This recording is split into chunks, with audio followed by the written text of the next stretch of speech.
Google Sheets How to Freeze. If this guide helpful, don't forget to like and subscribe. Open Google Sheets in your computer or laptop browser. Next, open an existing spreadsheet that contains your data, or create a new blank spreadsheet if you want to practice the steps. Once the spreadsheet appears on the screen, make sure you are working on the correct worksheet inside the file.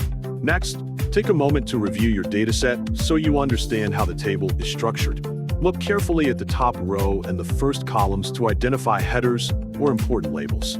Then, click anywhere inside your spreadsheet to ensure the sheet is active. Then move your cursor to the top menu bar of Google Sheets.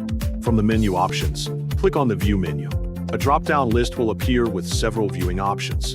In this list, look for the Freeze option. Hover your cursor over the Freeze option to open another submenu. Inside the submenu, you will see several choices for freezing rows or columns. If you want to keep the first row visible at all times, select Freeze one row. After clicking it, observe that a thin gray line appears under the first row. This line indicates that the row is now frozen. Scroll down the worksheet to test the result. You will notice that the first row stays visible even while the rest of the data moves as you scroll.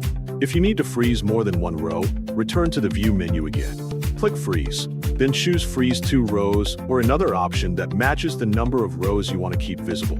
Once selected, multiple rows will remain fixed at the top while you scroll through the spreadsheet. You can also freeze columns using a similar method. Go back to the View menu once more and hover over the Freeze option.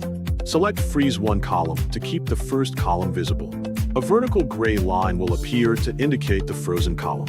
When you scroll horizontally across the sheet, that column will remain visible. You can freeze both rows and columns at the same time to improve readability. After applying these settings, double-check that your data is easy to read and navigate. Continue working with your spreadsheet normally. Remember that Google Sheets saves your changes automatically as you work.